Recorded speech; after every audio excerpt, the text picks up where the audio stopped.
এই নির্বাচনে আমার এলাকায় একটা, যদিও আমি এলাকা থেকে নির্বাচন করেছি, কিন্তু সারা দেশের মানুষ সোশ্যাল মিডিয়ার মাধ্যমে যারা আমাকে চিনেন আমার জন্য দোয়া করেছেন। তা আমার ইচ্ছা ছিল যে এমপি হইলে যেসব জিনিসগুলো আসলে প্রকাশ পাইলে জাতির ভালো হয়, দেশের ভালো হয়, এগুলো আমি প্রকাশ করব।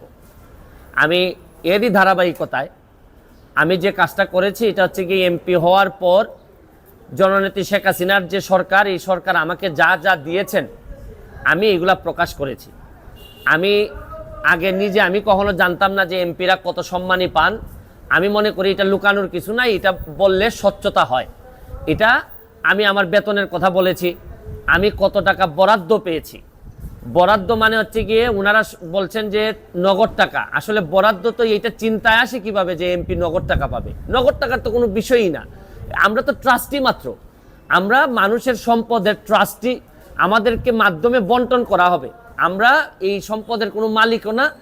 ব্যাংকের যেভাবে ব্যাংক কর্মকর্তা যেভাবে আমার টাকা জমা নেন আবার আমার টাকা ফেরত দেন, কিন্তু ওনার হাত দিয়েই যায়, কিন্তু এই টাকার মালিক তো উনি না, উনি হচ্ছেন গিয়ে ট্রাস্টি। একই রকম আমি এমপি হিসাবে আমি ট্রাস্টি মনে করি।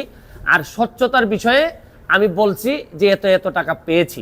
কিন্তু এইটা বিরোধী দলের চিফ হুইপ আমাদের চুন্নু সাহেব, মুজিবুল হক চুন্নু সাহেব, উনি স্পিকারের কাছে, আমাদের মাননীয় স্পিকারের কাছে উনি বিচার দিলেন। তো যেহেতু পয়েন্ট অফ অর্ডারে উনি বলেছেন, আমি উত্তর দেওয়ার সুযোগ পাই নাই। আমার প্রশ্ন হচ্ছে কি, উনি বিরোধিতা করবেন সরকারি দলের, কিন্তু উনি বিরোধিতা শুরু করছেন স্বতন্ত্র প্রার্থীর। এবং কি বিষয়ে বিরোধিতা, উনি তো আরো খুশি হওয়ার কথা যে আমরা আমাদের হিসাব দেওয়া শুরু করছি। আমার জানেন কালকে আমার এত দুঃখ হয়েছে তারাইল করিমগঞ্জের মানুষের জন্য, যাদের কাছ থেকে উনি এমপি হয়ে আসছেন, যে এই তারাইল করিমগঞ্জের মানুষের কি কোনো অধিকার নাই যে এই চুন্নু সাহেব এমপি হিসাবে কত টাকা বরাদ্দ পান এটা জানার? মানে ওনার বক্তব্য ছিল যে কোনোভাবেই যেন আমি ফেসবুকে না জানাই যে কে কত টাকা পায়। আরে আপনি জানেন যে এইবার মাননীয় প্রধানমন্ত্রী জননেত্রী শেখ হাসিনা আমাদের সবাইকে শাড়ি দিয়েছেন এলাকায় বন্টন করার জন্য। এই শাড়ি কি আমি প্রধানমন্ত্রীর উপহার কি আমি বলবো না? মানে আমি কি এটা লুকায় রাখবো? লুকায় রেখে কি আমার কি এটাকে আমি বিক্রি করে দিব? তা আমি বুঝলাম না স্বচ্ছতার মধ্যে প্রবলেমটা কোথায়। আমি যদি স্বচ্ছ হইতে চাই, আমি যদি যে বরাদ্দ পাই এটা যদি আমি বলে দিতে চাই, বলি জনগণকে, তো এইখানের মধ্যে এমপি হিসাবে আমি অপরাধটা কি করলাম?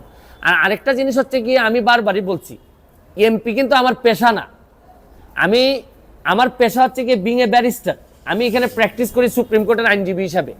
আর আমি কথা দিছি যে আমি এমপি হিসাবে একটা টাকা হারাম খাবো না, আমার রক্তের মধ্যে হারাম যাবে না। সুতরাং রাষ্ট্রের টাকা, জননেত্রী শেখ হাসিনার সরকারের টাকা, এটা যে টাকা আসবে এটা আমি সবার সামনে তুলে ধরবো। এখন আমার কেন জানি মনে হইতেছে যে মুজিবুল হক চুন্নু সাহেবের হয়তো আমি বলে দেয়াতে সমস্যা হচ্ছে, যে উনার মনে হয় রাজনীতি করাটাই পেশা। এটা থেকেই উনি সবকিছু নির্বাহ করেন কিনা আমার জানা নাই, কারণ উনার আলাদা কোনো পেশা থাকলে এটা নিয়ে উনি কোনো চিন্তা করতেন না। তবে কালকে উনি একটা বুদ্ধি করে কাজ করছেন, বাকি সব এমপিরা ওনার দলে টানার চেষ্টা করছেন যে 349 জন এমপির নাকি বদনাম হচ্ছে। আরে কি আশ্চর্য কারবার!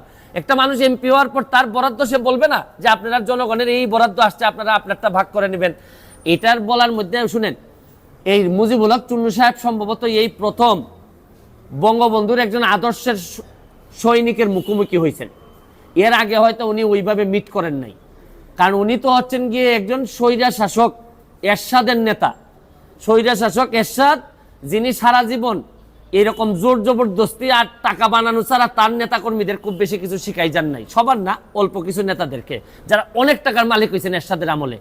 উনি তো এরশাদের স্বৈর শাসক এরশাদের একজন নেতা হয়ে উনি বঙ্গবন্ধুর আদর্শের সৈনিকের, প্রকৃত আদর্শের সৈনিকের মুখোমুখি এই প্রথম সংসদে হয়েছেন মনে হয়। এর আগে হয়তো তীব্রভাবে কারো মুখোমুখি হন নাই, এই জন্য উনার এত গাত্রদাহ। আর এত গাত্রদাহ কিসের? আরে ভাই আমার টাকা এটা। আর আরেকটা বিষয়, আমি যে আমার এলাকায় বলছি যে আমি 29 কোটি টাকা পাইছি বরাদ্দ, আমি কি কোনো কথা মিথ্যা বলছি? মিথ্যা বললে উনি আমার বিরুদ্ধে ব্যবস্থা নিক। আমি বলতে পারবো না, মানে আমি বরাদ্দ পাইছি এটা আমি বলতে পারবো না আমার এলাকায়, মানে কি আমি কি চুরি করতে চাই? মানে বিষয়টা যদি হইতো যে আমি এই টাকা পাই নাই, আমারে 25 কোটি টাকা দেওয়া হয়েছে রাস্তা বানানোর জন্য, এটা আমার বরাদ্দ, আমি বলে দিব কোথায় কোথায় রাস্তা হবে। আমাকে দেওয়া হয়েছে মসজিদ মন্দিরে টাকা দেওয়ার জন্য 2 কোটি, এটা আমার বরাদ্দ, আমার নামে আসবে, আমি এগুলা দিয়ে দিব কোথায় কোথায় বরাদ্দ হবে। টিআর কাবিকা আসছে আমার নামে, আমি দিব কোথায় কোথায় বরাদ্দ দিয়ে দিব। আমার শুধু নিশ্চিত করতে হবে এই টাকাটা যেন আমি এবং আমার পরিবার খেয়ে না ফেলে, বা আমার লোকজন যেন খেয়ে না ফেলে। এইটার মধ্যে লুকালুকির কিছু আছে বলে আমার মনে হয় না। আচ্ছা, আপনি কি এখন তাহলে এই যে সমস্ত ফেসবুকে দিতেন, যে সমস্ত বরাদ্দ বিষয়গুলো, এগুলো কি তাহলে দিতেই থাকবেন?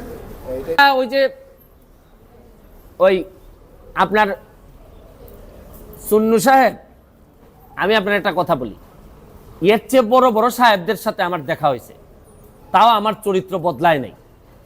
আমি আমার যে কাজ বিশ্বাস করে করি, স্বচ্ছতার সাথে করার চেষ্টা করি, যতদিন করব ততদিন এমপি থাকবো। এটা কি আমার বাপের পোস্ট নাকি যে সারা জীবন থাকা লাগবে এখানে? আমার যদি যোগ্যতা না থাকে, আমার চেয়ে ভালো লোক যদি আসে এমপি হবে। কিন্তু আমি যতদিন আছি অতদিন যেটা সাধারণ মানুষের, আমি চুন্নু সাহেবের কথায় আমি এমপি হই নাই। আমি এমপি হয়েছি আমার 7 লাখ মানুষের ভোটে এবং দোয়া এমপি হয়েছি, এবং ল্যান্ডস্লাইড বিক্রি হয়েছে আমার। আমি আমার জনগণকে খুশি করার জন্য যা করব তাই করব। আমি এর বাইরে কোনোদিন যাওয়ার প্রশ্নই আসে না। এটা তো শুনেন, আচ্ছা, আমাদের আপনাকে তো বলছে যে স্পিকারের কাছে বলেছে যে উনি যেন আপনাকে ডেকে বলেন। যদি স্পিকার আপনাকে ডাকেন তাহলে আপনার অবস্থান কি হবে? অবস্থান পরিষ্কার। আমি আমার যে বক্তব্য আপনাদের সামনে দিলাম, এই বক্তব্য আমার মাননীয় স্পিকারের সামনে দিব। সেম এখানের মধ্যে আলাদা হওয়ার কোনো সুযোগ নাই। তবে আমার বিশ্বাস, এই যে এই মুজিবুল হক চুন্নু সাহেবের যে ব্রেইন আর যে অবস্থা, তার ব্যাপারে আমি যা শুনি, তাতে আমার বিশ্বাস মাননীয় স্পিকারও জানেন তার অবস্থাটা কি। যে সে যখন বক্তব্য দেয়, আমি বুঝতেই পারি না কি বিরোধী দলের লোক বক্তব্য দিচ্ছে নাকি না সরকারি দল বক্তব্য দিচ্ছে। মানে এমনভাবে সরকারের মধ্যে ঢুকে আছে এই ভদ্রলোকের বিরোধী। আরে ভাই, সবসময় সরকারি দলের সাপোর্ট করার জন্য তো মাঝে মধ্যে বিরোধী